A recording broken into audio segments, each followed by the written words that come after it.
Esta University conferencia comenzará a in grabarse. Madrid, and he's got a PhD from the Complutense University as well. Then he went for a postdoctoral grant in the United States at Wisconsin. In the university there, he followed a process of training as well, and he's been working in the south of the United States. After finishing it, he joined a Schlumberger in the research center in Paris for 2 years. And he came back to Spain, and he's been working in GESAL, Spanish consultant for petrophysicists, and he's been working for Repsol, FEPSA, and in the gas industry as well. After that, he joined 2 consultant firms in the French territory, which is CVA Consultants and Geotermia.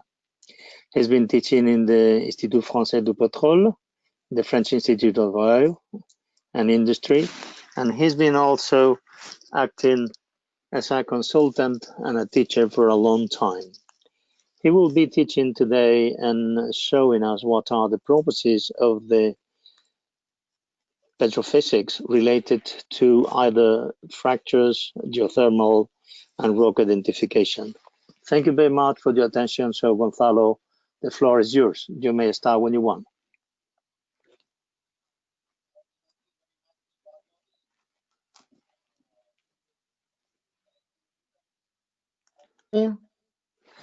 Yes, I pass you the presentation. Okay, thank you very much. Thank you very much, Carlos, for your introduction. Well, we are working in for the ECOG right now, but there is some people that they don't speak Spanish, so the presentation will be in English. And well, my presentation will be an introduction about the analysis of borehole image analysis. And it's one thing that I made some years ago. Well, I started working in borehole image analysis in 1998 when I joined Schlumberger, but after that I joined other companies as consultant company as GESAL, but also I was working for 2 years and a half in Repsol and also in CEPSA, but I have been working in Angola and Libia and Total Angola. Nieves, ¿cómo le paso a este? Yo soy el organizador, convertir en presentador a Gonzalo. Ah, ya está él, ¿no? No, ¿está el de presentador?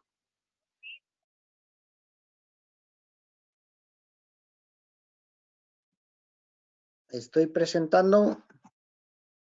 Afirmativo, ya estás presentando. Muchas gracias. Puedes empezar cuando quieras. Gracias.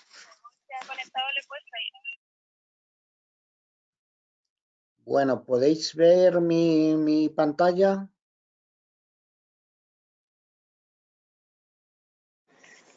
No se ve, Gonzalo. Well, I will try to make it better.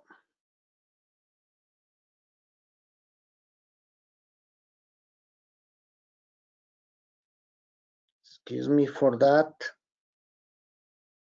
but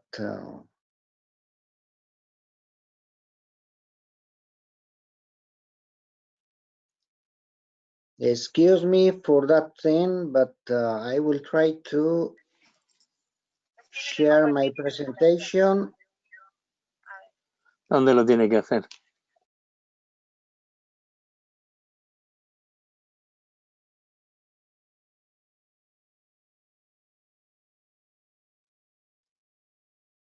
Pantalla, screen, yes.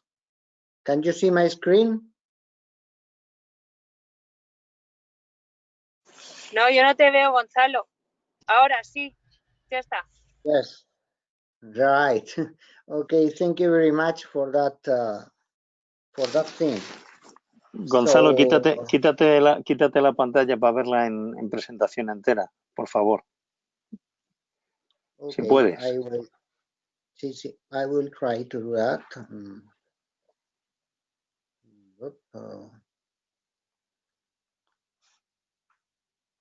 Perdona, Carlos.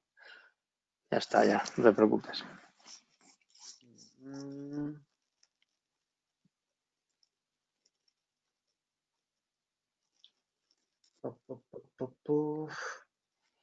De tener mi cámara web sobre el icono de la pantalla.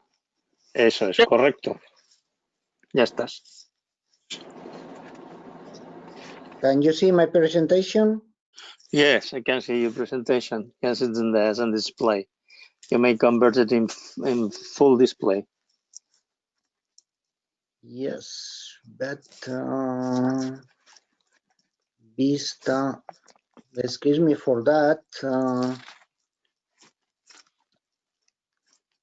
Well, but I don't know how to do that. Gonzalo, abajo a la derecha, al lado del menos del zoom, tienes el iconito de presentación. Ya, si eso es lo que estoy tratando de buscar, es la cuestión. Pues está justo al lado del menos. Al lado del menos. Zoom. Está al lado del menos del zoom. Más a la derecha. Bájalo. Bájalo hacia abajo. Ahí, justo ahí. Dale ahí. Aquí está. Correcto, ahí estás. Okay, Gonzalo, go ahead. We may start when you want. The floor is okay, yours. thank you very much. Thank you very much for being here. Well, my name is Gonzalo Ruiz. I'm a geologist with a PhD, as Carlos said. Carlos made an introduction for me, and well, I think that well, I know quite well the interpretation of the image, borehole images, but anyway, I'm not an expert because the expertise depends of the people that say you're an expert or you're not an expert. But anyway, I have experience working in Schlumberger, as Carlos said, from 1998 to now. So there is a borehole image analysis and overview. This is not an expertise presentation, but this very, very interesting, I think, presentation for the people that doesn't know much about borehole image analysis and what kind of analysis we can make with the borehole image analysis. So this is an overview, and well, we have here. Can you follow the arrow? Okay, so with the borehole image analysis, we have, for example, in this case, this photo is coming from Schlumberger, and this photo is shows the paths that we use for interpreting the borehole image analysis. So what is that? You can see that here we have a well, and we have something like 1 and 2 and 3 and 4 paths that are interpreting the borehole wall. So what is the meaning of that? This is very interesting because, well, the first borehole images were optical photos or film and video. For example, that thing that we have in here in this slide, we have 1, 2, 3, 4, 5, 6 photos that were made in Baku in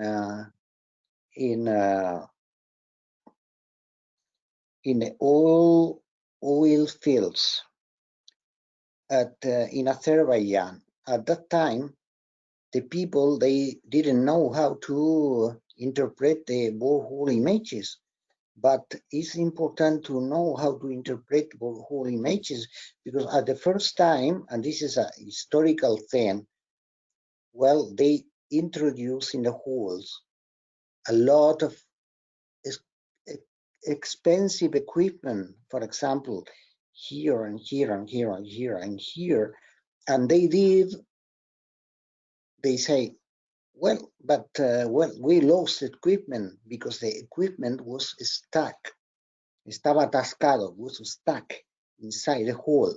And they wanted to recover the equipment, but what happened?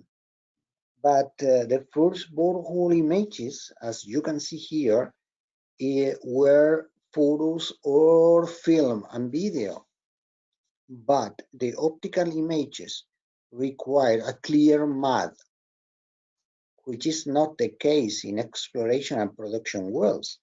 Why? Because we are using mud. And so the mud is not a clear fluid. So that thing happened with a clear, fresh water, but it's not the case for the general exploration and production wells. So, though, well, they abandoned that that kind of thing. And the next slide is about the first tools. Well, they say where we cannot see inside the mud. Why? Because the mud is not clear. So we cannot use optical devices. So the first tools were developed by Schlumberger. For example, FMI, this is a commercial name, is Formation Micro Image, or FMS, Formation Micro Scanner. Now, every company, for example, Schlumberger, Halliburton, and Baker, they have their own tools in order to interpret the image.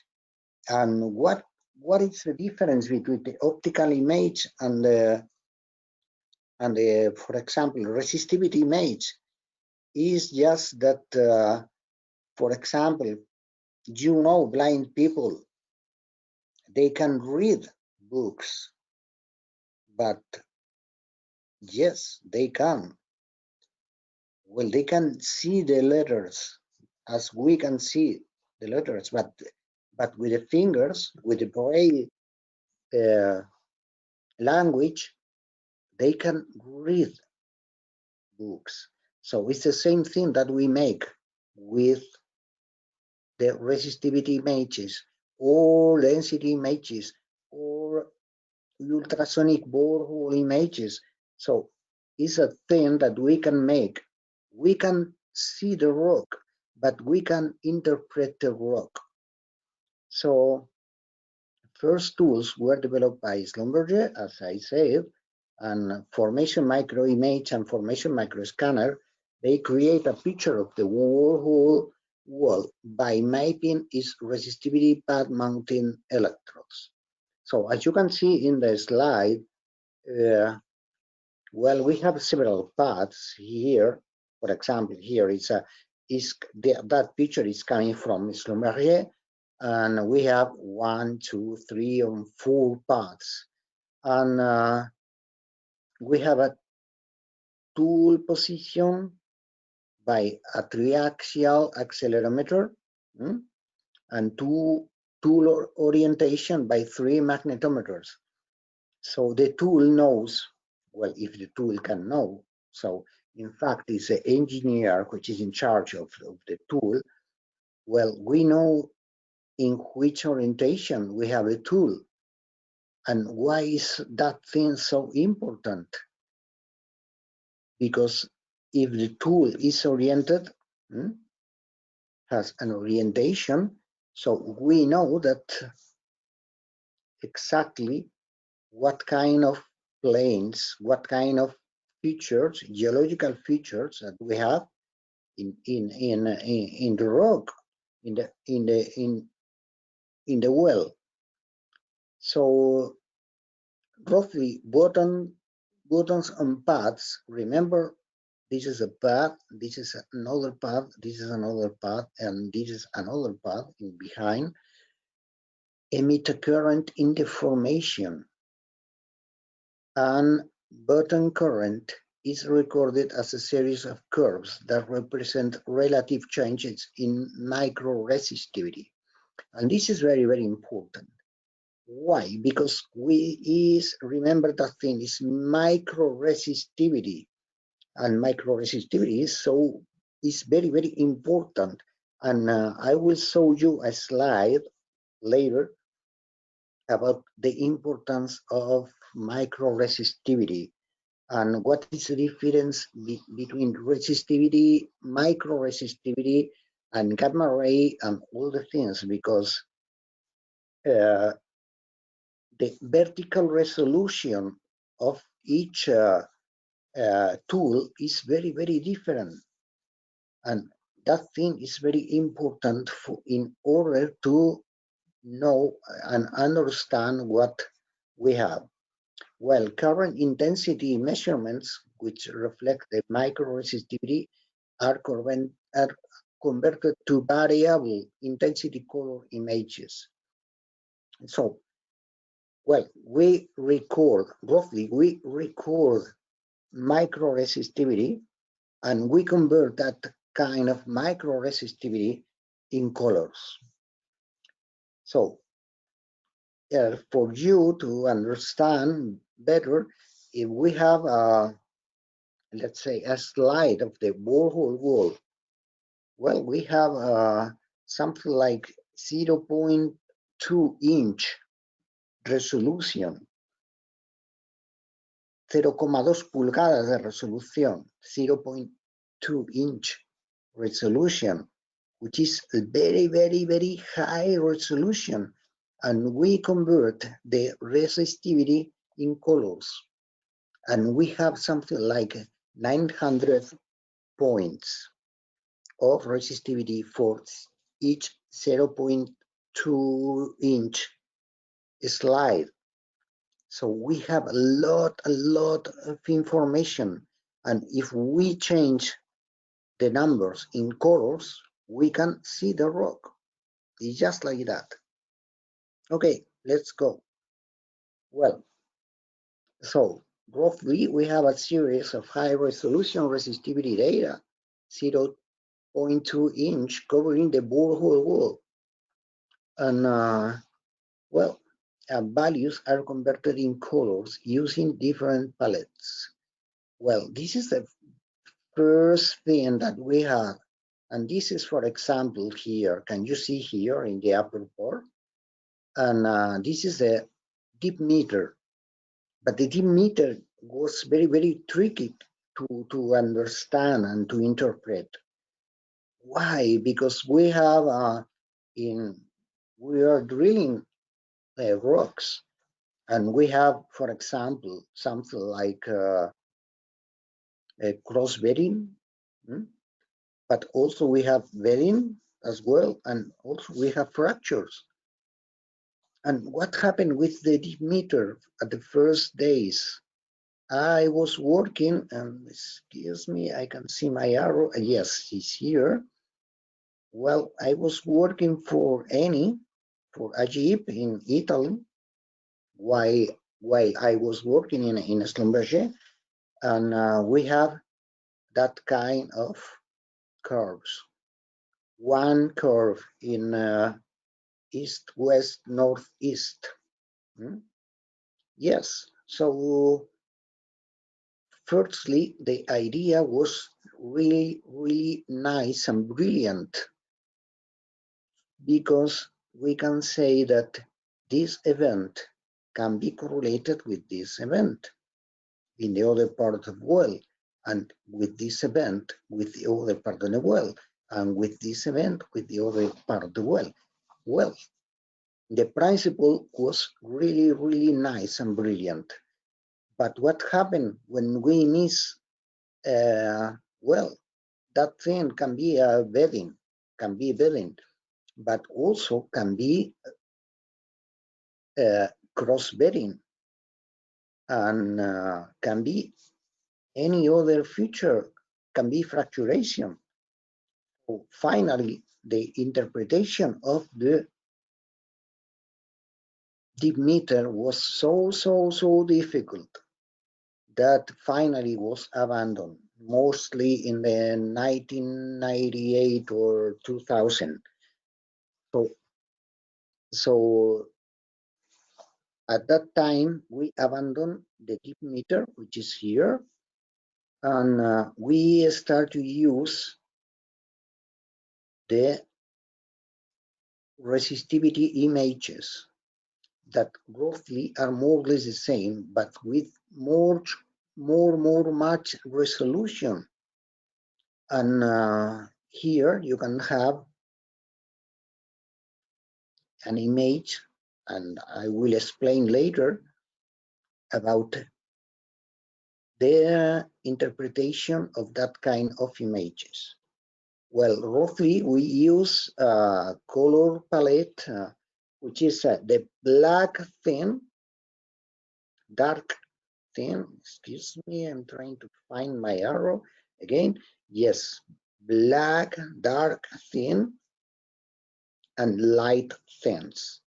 Well, we use that kind of palette because for us, as where we work in the field, and for sure, shales are darker than sandstones and darker than limestones. So we use that kind of palette. And here you have the resistivity curves here, and we are going to discuss about that thing. So conductive materials, for example, shales, are displayed in dark colors. Well, you can use with the appropriate software the color that you want, but there is a thing that is normal in the industry. And remember that that kind of studies are not focused only for oil and gas, but can be used also for geothermal studies and for fracture analysis and carbon dioxide storage. And so it's not just talking about oil or gas, but we have a lot of things that we can make.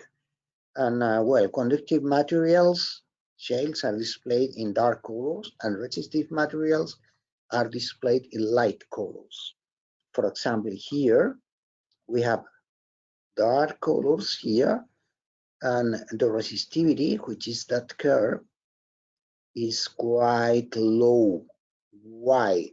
Because we have shales, and in shales we have water, and for sure water is not resistivity, is not resistive fluid. But here, for example, we have a light color and resistivity here in logarithmic scale.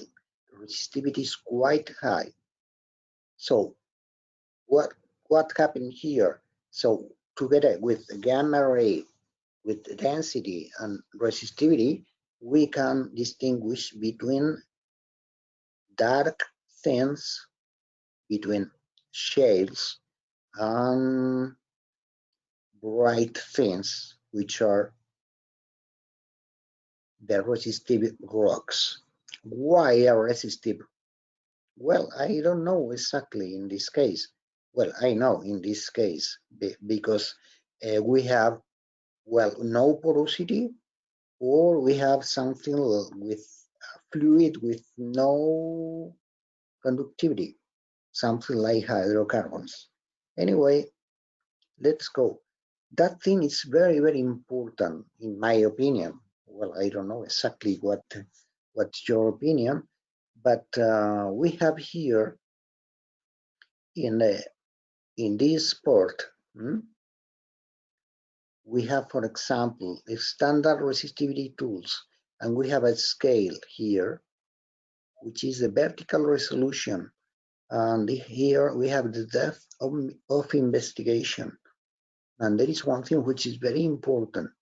For example, for the vertical resolution, formation micro scanner, which is the resistivity image, the resolution is something like 0.2 inch, as you can see here. But for the standard resistivity tools, induction, lateral, whatever, we are near 100 inch of vertical resolution. So sometimes we are dealing with tools with very different resolution, and we have a problem with that, because with the standard resistivity tools sometimes we can't read the rock. And the meaning with what I want to say reading the rock means that what is the volume of rock that we can analyze? Well, for example, here with the standard resistivity tools, we have something like 100 inch, but with the FMS, for example, formation microscanner, but it's a commercial name from Schlumberger, and also for commercial name from Baker Hughes, and also commercial name from Halliburton, we can see a lot of features that cannot be read with the standard resistivity tools. And this is very important, because we are missing, and well, people from Spain, you know very well, estamos mezclando peras con manzanas, okay? For the people for the people in France, which is attending, well, they maybe they don't understand my speech, but it's mixing something like pears with palm. So it's very different thing. So we need to be very careful when we interpret standard resistivity tools. But we need, and it's very important, resistivity image tools. But not only resistivity image tools, but because we have also something like ultrasonic borehole images, or density images, or gamma ray images. So we need a lot of things in order to be sure that we can interpret properly the rock. Okay, so, well, okay, excuse me for that thing, but here you can see that things, and those are sinusoids. Here you have a 3D view of the borehole image. Remember, we enter inside the borehole, we enter tools, and we make a azimuthal measurement of the gamma ray, of the resistivity, of the density, of the ultrasonic image, and that thing, which is a fracture, when we deploy that thing in a plane, in a flat plane, in our computer screen, we see that things like sinusoids, like that. And that thing is very important, because with the sinusoids, we can count 1, 2, 3, 4, 5 fractures. For example, in this case are fractures. So we can control the number of fractures that we have inside the borehole. And this is very important. Why? Because if we are working in a tight reservoir, whatever the purpose, oil exploration, gas injection, carbon dioxide injection, whatever geothermal studies, we need to know how many fractures we have inside. And that thing is very important. because in that way we can control the number of factors and the fractures, and we can measure. Is quite difficult for sure, but we have an idea about the number of fractures that we have in our reservoir, and also we can control the direction of the fractures, the angle of dip, cuál es el buzamiento, the angle of dip, and the direction. So we can design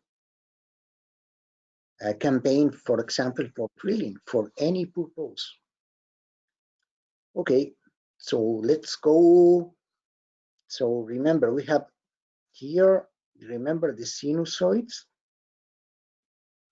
which are coming from here, from the 3D view. And also that thing is very important because we are mixing a lot of information with very with different resolution. Well, okay.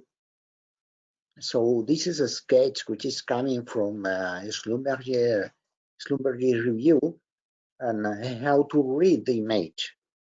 For example, you saw the sinusoids in the past slide, and here you have a nice sinusoid, but how we can identify fractures and faults?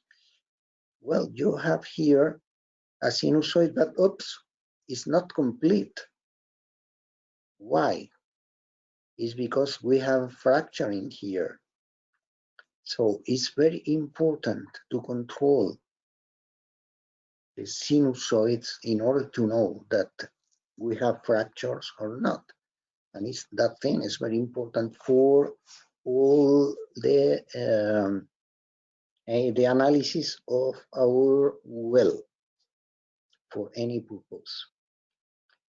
Well, firstly, the next slide, just resistivity was converted into image in white line, but some years later, ultrasonic borehole image was also developed by Schlumberger, but now any or near any measurement can be converted into image for white line and also for lowering well drilling.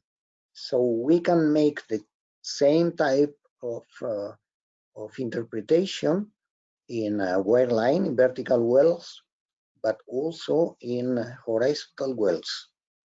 And now we can make images about density, photoelectric factor, gamma ray, ultrasonic, and even caliper images are available in the market. But what happened with the quality? Well, the quality of images is very different from one tool to another. For example, here we have a resistivity at the bit from Schlumberger. Well, we have here, well, the scale is very much compressed, and here we have a ultrasonic borehole image, and also here in the ultrasonic borehole image, we can see here this sinusoid that, remember, is a fracture, it's a natural fracture with a huge aperture, but also in the lower part we have very little fractures in here. So, but that thing is very important because it can help to understand the behavior of the reservoir and where are the corridor of fractures. Here we have, in this case, for example, a gamma ray, azimuthal gamma ray, logging well drilling.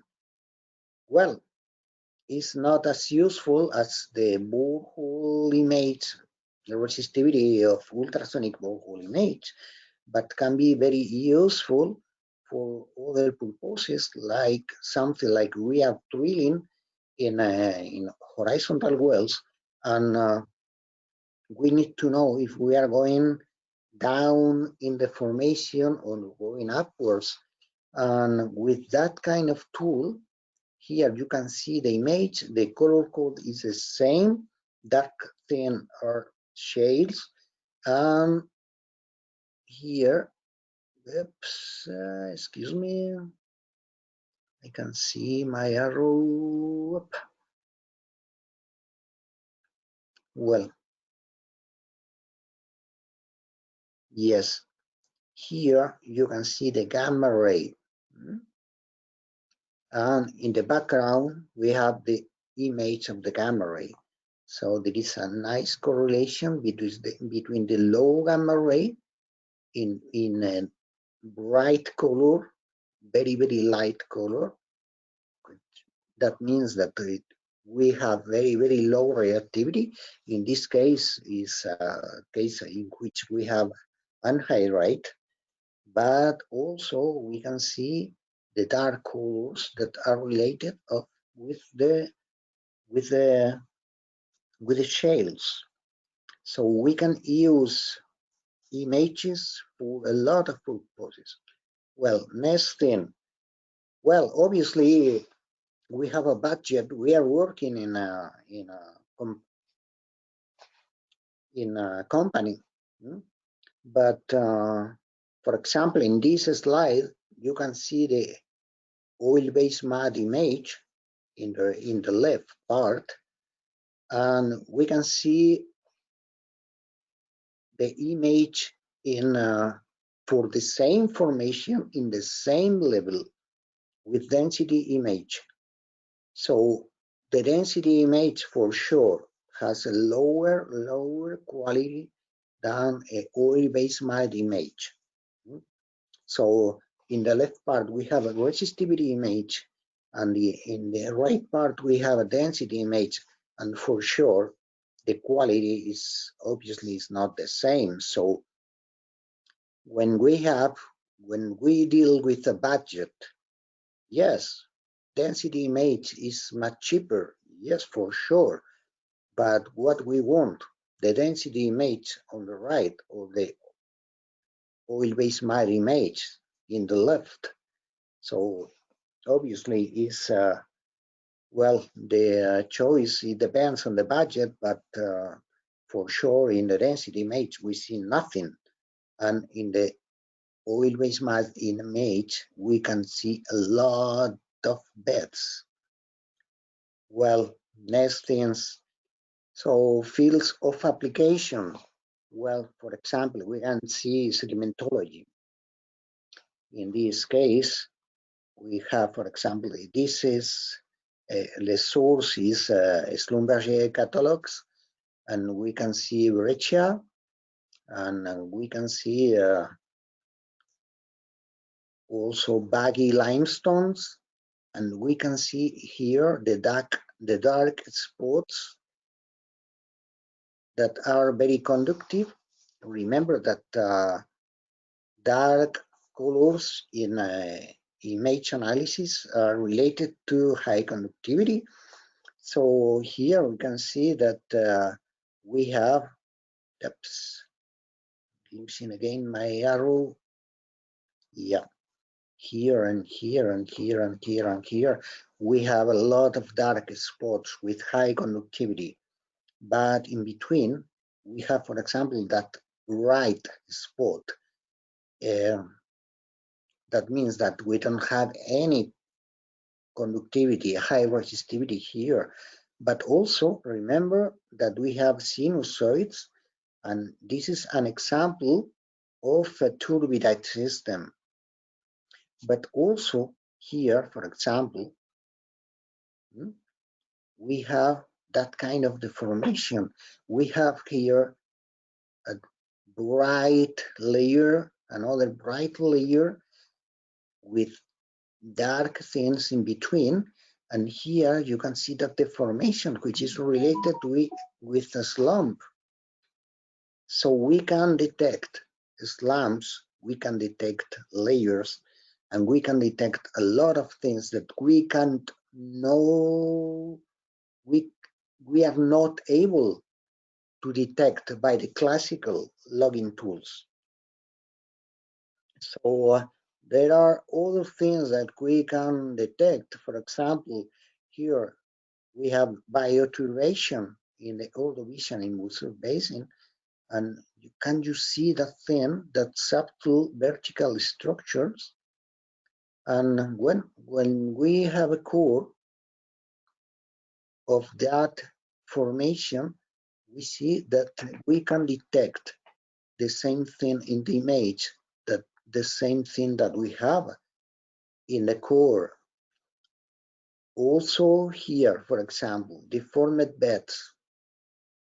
So you can see here, we can see here clearly the beds, okay? But here we have a deformed beds. So each indicator of something like a tectonic event or any other thing, but can be very, very helpful.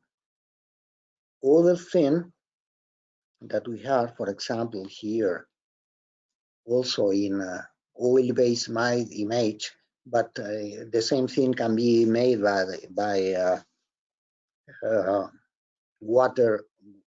water-based mud, and we can see also that deformation. Excuse me. So yeah, here we have that deformation that we see in the image, and more or less is something like that. There is one thing which is very important, is that, for example, for a clastic reservoir, we can make also maps of paleocurrent analysis. And paleocurrent analysis is very important for designing and for interpreting the basin. So we can make, with the appropriate software, Rose plots. We can make Rose plots in order to interpret that thing. Well, this is for, again, for fracture analysis. And remember that we have this fracture, a lot of fractures in here that we can see in the image.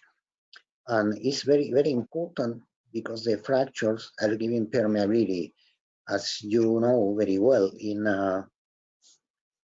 for example, for exploration production and geothermal analysis and many other things that we have in hands. And well, next thing, but there is one thing which is very important, and I recommend you to use, there is a web page which is called naturalfractures.com, fracturasnaturales.com, naturalfractures.com, because there is sometimes an overestimation of fracture. So we are looking for fractures, yes, for sure, because we need fracture for permeability in tight reservoirs. But can you see this image? This is a core. And well, the natural fractures, they cross the whole borehole. But in this case, can you see that we have a vertical fracture that they call center line?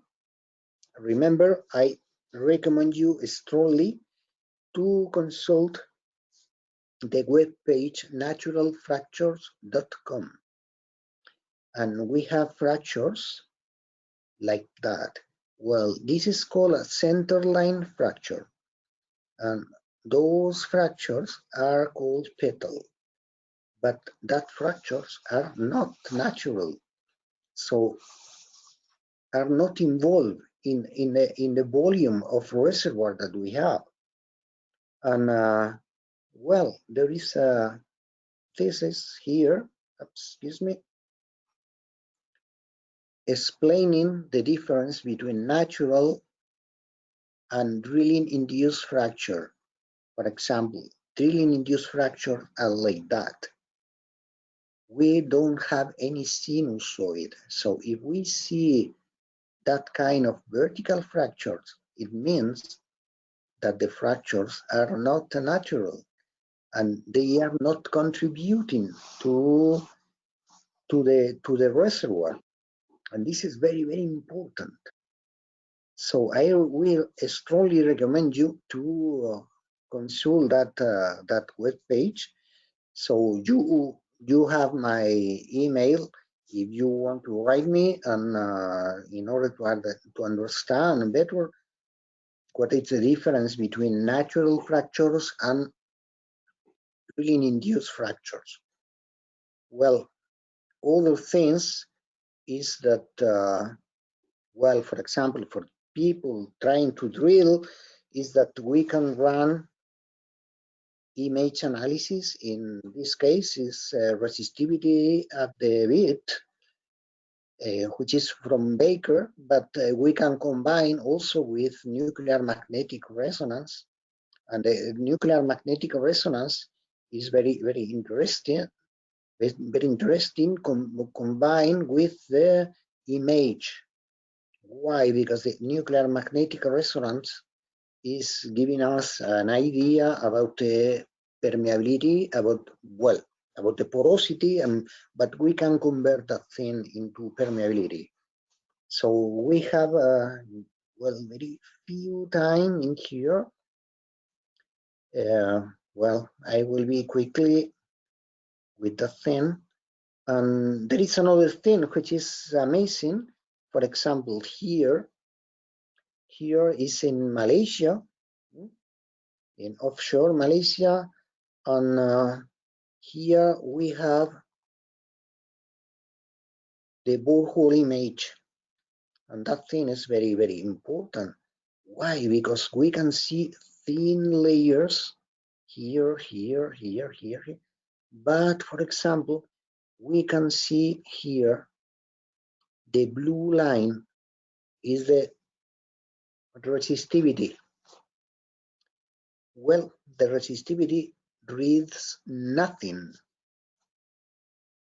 Here we can see that we have a very high resistivity in this layer, and we can see layers of shale, and here another layer of sandstone and layers of shale.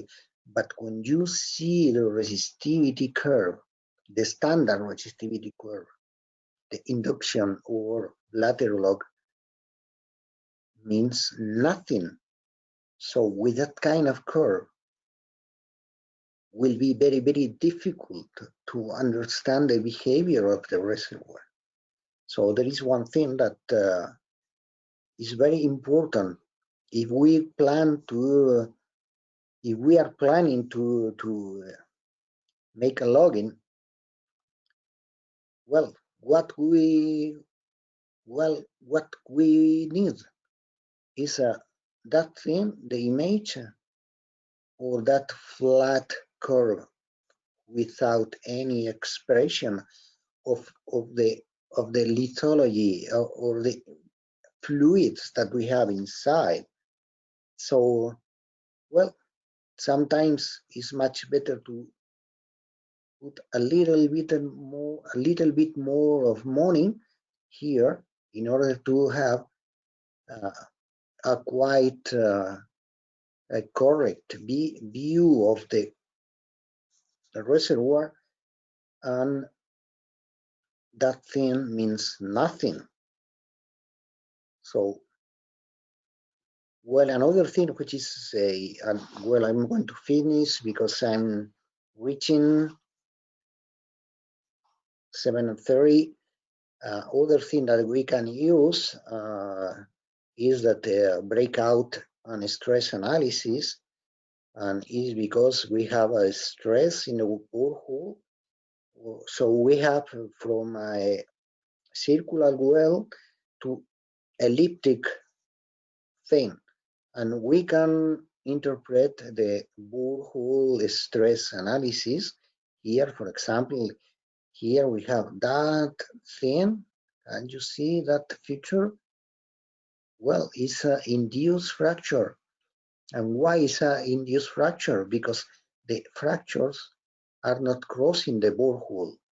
Okay, so here you have more like explanations, but about the center line fractures and petal fractures, things like that.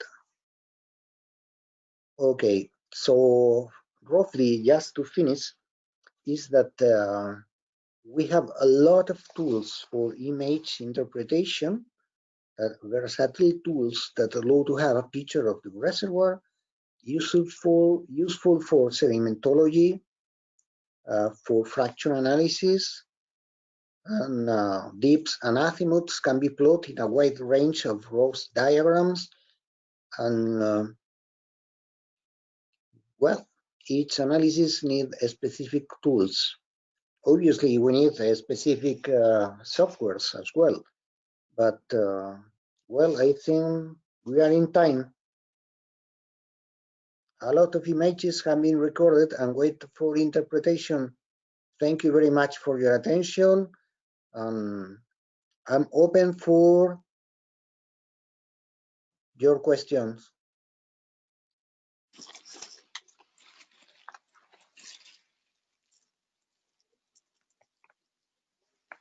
¿Que tenéis alguna pregunta que hacer para Gonzalo? Any questions? Hi, Gonzalo. This is Nuria from Madrid, from Repsol. I'm a seismic interpreter, so I'm not very familiar with these images, no. But just to have it clear, you said that they can be used both for clastics and also for limestone. So in limestone is exactly the same methodology. You are able to see fluids within the limestones with this tool, or is not that easy with limestones? Well, with limestones, we can. Thank you very much, Nuria. Well, I have to say that. No, thank you to you for the presentation. This question was prepared between Nuria and me. I'm joking. Yeah, well, the thing that we can make with the resistivity images is to detect, well, sedimentary features in clastics, also fractures in clastics as well. And I have been working in Bolivia in a tight reservoir in clastics, but also in, well, in Middle East, also for carbonates.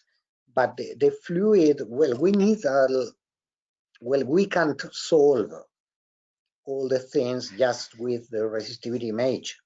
So we need other tools. But it's clear that if we don't have a control, for example, of the fractures at the bedding, because the resolution, the vertical resolution of the tools, of the classical resistivity tools, or the classical gamma ray, or the classical density tools is completely different to the resolution of the image analysis. So we need to combine. But if we don't have enough resolution, for example, with resistivity, ultrasonic borehole image, for sure, will be very, very difficult to understand the reservoir. And I have experiences in Asia, in Africa, and West Africa, and North Africa, and well, we have to combine. But well, it's just like that. I don't know if I solved your question or not. Well, if I understood, you need to combine, no, as was usual, no, with all our techniques that at the end are no direct, no measurements, are indirect measurements, no. So you need to combine several tools. But I mean, it's useful in carbonates anyway, no. Any kind of image, no. It does not need to be the resistivity, no. You also show us, no, that there are many other types of images, no. If you are working in carbonates, well, for me, the best tool is resistivity image. Okay. But also ultrasonic borehole image, because the quality of density images is not really good. Well, as far as I know in my experience. But Well, is that what happened? Yeah. I recommend you Yeah, sorry, resistivity and ultrasonic, no? and ultrasonic boho image. It is the best thing that we can use. Okay, thank you. You're welcome. Well, so you have here my mail address.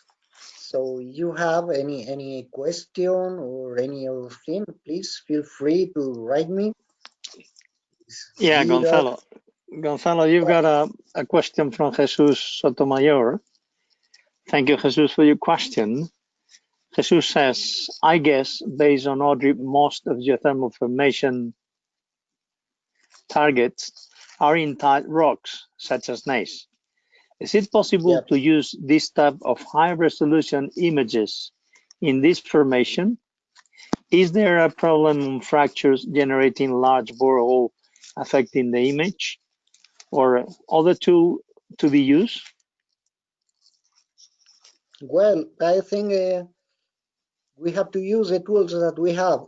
I think that is very important because we have, for example, a very nice detail of the fractures. And when we are working, for example, for geothermal studies, and well, thank you very much, Audrey, for the presentations in the last weeks. And I think that we need to know very well the fracture network in order to know the permeability, in order to know how we can produce fluids. And so it's just like that. I think it's one of the best tools that we have here. Yes, it's expensive. Yes, for sure. But the benefit that we have analyzing the images is enormous. So I think that it's very important, but also, well, we need to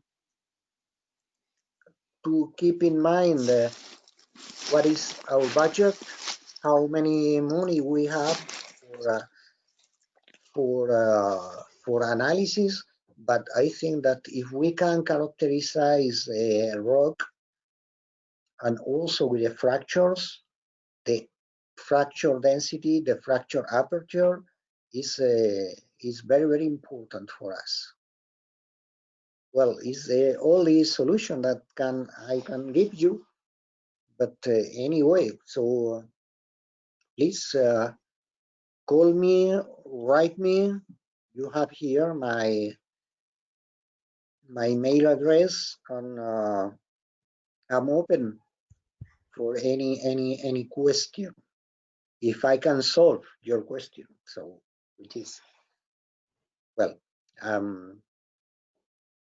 it's just like that.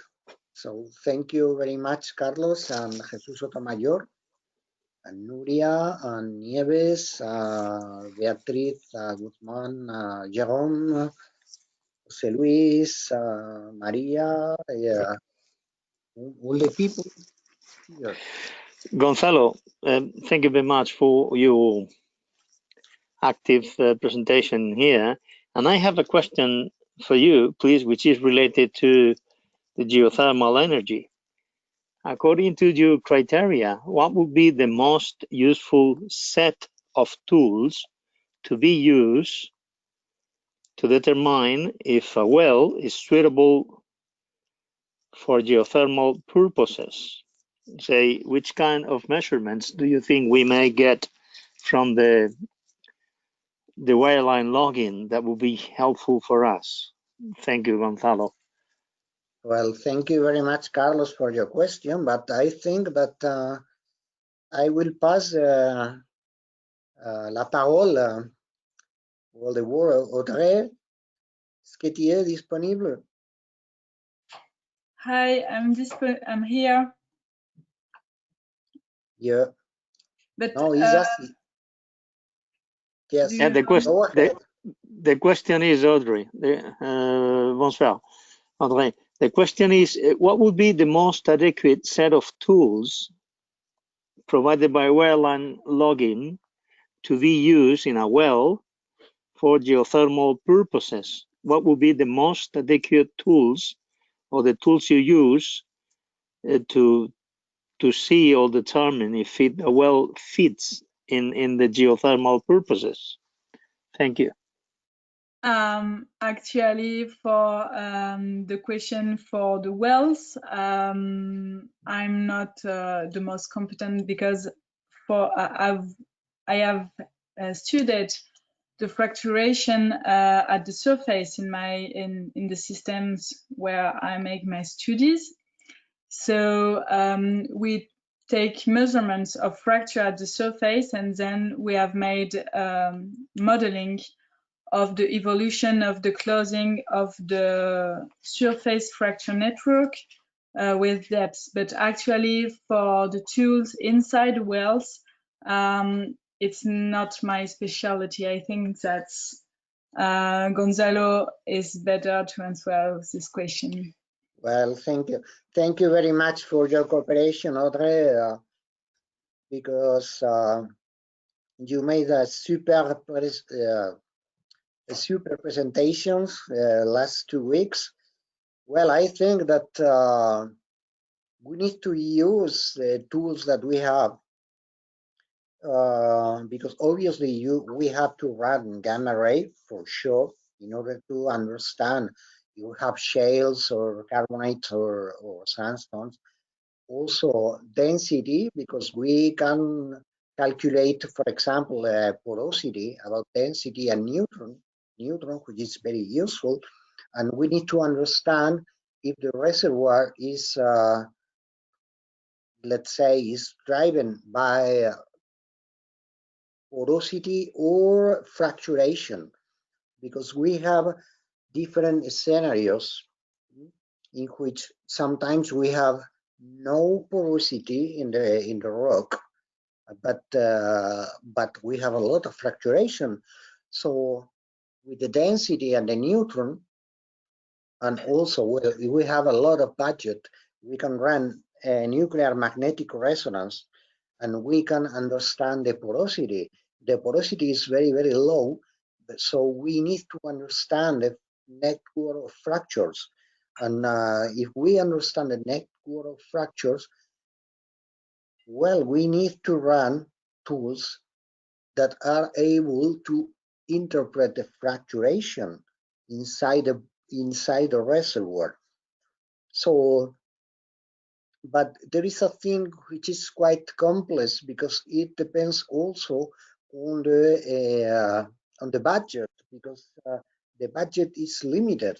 So we are working in companies, and we have that kind of money, but not that thin. So obviously we need to know what is a matrix porosity, matrix permeability. Matrix permeability can be, well, let's say, interpreted with nuclear magnetic resonance, with some problems sometimes, well, a lot of times, I may say. But if we can get, for example, image analysis, but there is something that we have to discuss with the companies. For example, in my case, I'm consultants. I'm doing consultancy in Geotermia, and we need to understand the needs of each client. And is the reason why it's so tricky to decide what kind of budget the client has, and what are the things that we can do for. And there is one thing which is very important, but for sure we need to know the porosity of the matrix, de la matriz. But also it's very important for us to understand the degree of fracturation, the density of fracturation. And I think that we can do that thing with the aid of borehole image analysis. And Gonzalo, if I can add something to answer the question, in the case of geothermal prospection, I think that all the resistivity tools may help us to know where there is actually water, because it will be very important. And also all the tools that will lead us to more know where there is temperature also. I am right? Yep. Okay. But okay. Yes, the key point, porosity and permeability, you're right. Okay, thank you very much, Odore. Well, nothing more. So you have my mail address here, but also you have also the mail address of Verde. And if you have questions about thermal energy, Audrey is the expert, and about logging tools, but we have other people here in Auxilia that are experts in well logging and interpretation. So feel free to write, and I will be happy to ask your questions. If you have questions. Okay, Gonzalo, let me tell the audience that we're glad to have you here, and we are going to prepare with your cooperation and collaboration a short course in geothermal energy that will be given by Geoxilia in collaboration with Audrey Taillefer and Gonzalo Ruiz-Ebrián. We'll probably tell and we'll give some diffusion through the web on our Colegio Oficial de Geólogos, in our Spanish Association of Professional Geologists. We're going to announce the course that will be given soon, as you have arranged the schedule and it is approved by our Colegio. And that's another thing. We are going to have another series of webinars that will be performed in English as well in the European Federation of Geologists. We are going to announce it as well as the course. We are going to do that. So it will have a very good diffusion of the geothermal energy as a future green energy to provide heat and cooling of the houses and the water for heating as well. And I would like to thank Geoxilia, Audrey Taillefer, Jamil Bahami, and Gonzalo Ruiz-Ebrián for your cooperation and this kind of webinar we've been having. And I hope it has been quite profitable to you. So that may give you some clues and some ideas related to what the geothermal processes are. And we are glad to have you here. Thank you very much, Geoxilia, Audrey, Jamil. That's all. I hope you may wait whatever. So we'll see you next if you want to follow with the course or in the webinars we are going to have with the European Federation of Geologists. Thank you for your attention and have a good evening. Thank you very much, Carlos. And thank you.